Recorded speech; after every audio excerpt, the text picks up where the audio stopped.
Bonjour! Aujourd'hui, j'ai eu envie de vous parler des statuettes de gardiens reliquaires Bulungulu qui sont emblématiques de la culture du peuple Kota. Au XIXe siècle, l'occupation géographique de ce peuple s'étend de l'est du Gabon à l'ouest du Congo. Il trouverait ses racines dans un héritage migratoire partagé avec les Fang, situés un peu plus au nord, et qui dispose également de ce type de gardiens reliquaires, bien que très différents visuellement comme vous pouvez le voir sur la carte. On retrouve aujourd'hui ces gardiens reliquaires dans de nombreux musées français, tels que le musée du Quai Branly, le musée de Grenoble, le musée d'art et d'archéologie du Périgord, ou encore le musée de l'abbaye de Fontevaux. Elles font également régulièrement leur apparition sur le marché de l'art lors de ventes aux enchères, avec une valeur variant de 100 000 à 500 000 euros pour les pièces rares. Nous allons d'abord nous intéresser aux caractéristiques de ces figures reliquaires Kota. En moyenne, elles mesurent 60 cm de hauteur pour 30 cm de large et 20 cm de profondeur. Leur poids varie quant à lui en moyenne de 1 à 3 kg. Elle est structurée en 3 parties: le visage, le tronc et le jambage. Ces figures étaient placées au sommet d'un panier reliquaire appelé bouété, fait d'écorce ou d'osier, dans lequel on conservait les ossements des ancêtres. Ces paniers mesuraient en moyenne 30 à 45 cm de haut pour 10 à 15 cm de large, comme vous pouvez le voir sur cette reproduction. Ces reliquaires ne sont donc pas des objets décoratifs, ils incarnent la mémoire des ancêtres et sont un signe de richesse valorisant la légitimité du chef de la communauté. Avec la naissance de différents groupes, plusieurs styles de gardiens reliquaires émergent. Louis Perroy, ethnologue et anthropologue français spécialiste des arts et cultures anciennes d'Afrique centrale, recense 7 styles de gardiens reliquaires différents selon les régions et les groupes. Parmi ces styles, on peut relever la catégorie 1, avec une face en ogive et un décor en lamelles métalliques horizontales, mais aussi la catégorie 3, avec une face ovale et une dominance du décor à lamelles et des coiffes latérales courbes, ou encore la catégorie 5 avec une face également ovale, mais une dominance des coiffes latérales courtes à volutes terminales. Les figures sont monoxyles, c'est-à-dire qu'elles sont taillées dans un seul morceau de bois comme dans de l'égino qui est très répandu dans le territoire Kota. Ces bois étaient ensuite recouverts de métaux et d'alliages travaillés en fines bandes, comme par exemple le laiton jaune, un alliage de cuivre, de zinc et de plomb, mais également le fer qui était abondant grâce aux nombreuses mines locales, ou encore le cuivre qui est un matériau rare et symbole de richesse pour les Kota. L'utilisation de matériaux réfléchissants avait pour fonction de repousser symboliquement les esprits néfastes. D'ailleurs, pour conserver son éclat, le métal était soigneusement entretenu avec du sable de rivière. Les Bulungulu surmontaient un panier contenant les ossements des défunts illustres comme les crânes ou les os longs. Elle était fixée grâce à des liens et le tout était conservé sous un auvent. Les gardiens étaient parfois détachés et montrés lors de cérémonies, la plus importante étant la présentation des ossements aux jeunes garçons. Ainsi, après avoir suivi des épreuves difficiles, les jeunes hommes sont autorisés à voir les crânes des défunts qui sont sortis du panier, nommés et présentés. On raconte leur vie, leurs exploits, leur position dans la lignée, et ce rituel permet aux jeunes initiés de connaître l'histoire, réelle ou mythique, de leur lignage et de s'y inscrire. L'ethnologue Louis Perroy précise ainsi leur présence au sein de la culture des Kota.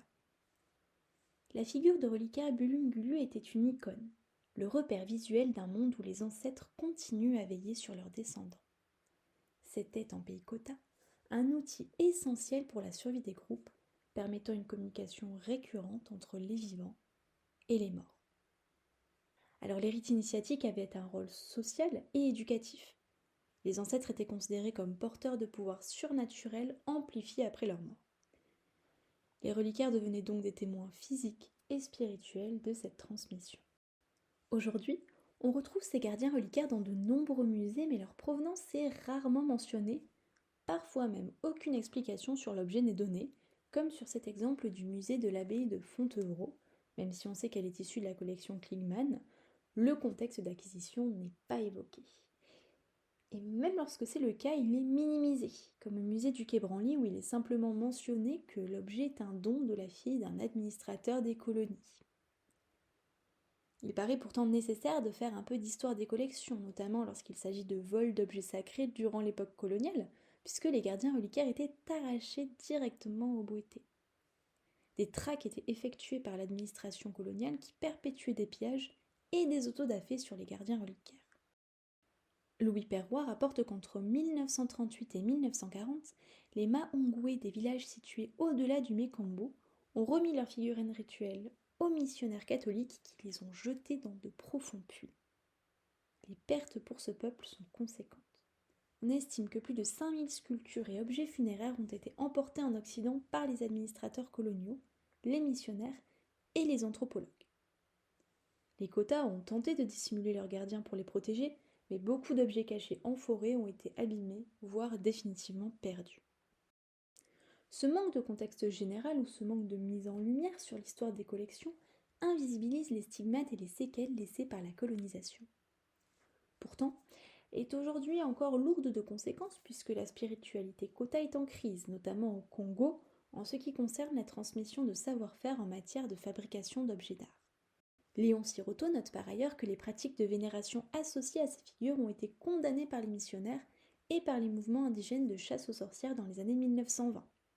Leur abandon aurait donc progressivement commencé en 1923, date à laquelle des communautés entières fuyant le travail forcé imposé par les colons ont emmené leurs reliques familiales en laissant derrière eux les encombrantes figures boîtées. Aujourd'hui, le peuple Kota ne confectionne plus de paniers à ossements mais des reliquaires de petits formats contenant désormais des témoins du défunt comme des mèches de cheveux, des fragments d'ongles ou encore des vêtements. Cependant, une dynamique de mise en lumière de ces problématiques a été initiée par le musée d'ethnographie de Genève en Suisse dans le cadre de l'exposition Mémoire, Genève dans le monde colonial. Il y a été proposé une sélection d'une douzaine d'objets liés à la spiritualité Kota, dont les gardiens reliquaires que l'on peut voir exposés dans la vitrine. Cette dernière a été entièrement conçue par deux Congolais. Jean Lignogo, docteur en géographie à l'université Lyon 2 qui effectue depuis 7 ans des recherches sur la culture des peuples du bassin du Congo et particulièrement sur les Kota, ainsi que Jean-Didier Ekory, docteur en sciences politiques à l'université de Dijon. Au sein de la vitrine, les gardiens reliquaires sont remis en contexte et placés dans un boîtier reconstitué. Ils étaient exposés dans la première partie, qui avait pour intitulé « Les objets convoités ». Elle s'attachait à expliquer pourquoi et dans quel contexte ces objets sont rentrés dans les collections muséales, en proposant de découvrir les objets muséifiés par le prisme de leur ancrage dans l'histoire coloniale. Nous avons donc des gardiens reliquaires qui, encore aujourd'hui, se distinguent par leur originalité esthétique. Cette caractéristique est souvent mise en avant par la muséographie, qui conserve parfois des éléments propres au cabinet de curiosité dans les expositions d'art premier. Ces statuettes jouent même un rôle d'attraction, comme en témoigne leur présence sur la façade du musée d'art et d'archéologie du Périgord, et ce musée de Périgueux a d'ailleurs choisi l'une de ses œuvres comme égérie pour célébrer ses 120 ans. Le choix d'un artefact gabonais peut surprendre pour le plus ancien musée du Périgord, surtout lorsque l'on sait que son voisin gallo-romain Vézuna a choisi une chouette tirée d'une mosaïque découverte à Périgueux.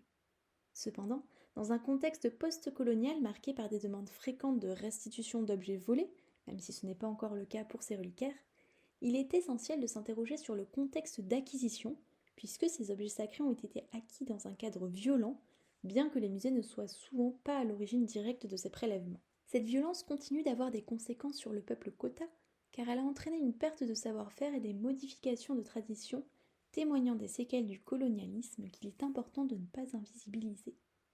Et vous, est-ce que vous avez déjà croisé ces gardiens reliquaires ? N'hésitez pas à me laisser votre expérience en commentaire et merci pour votre écoute.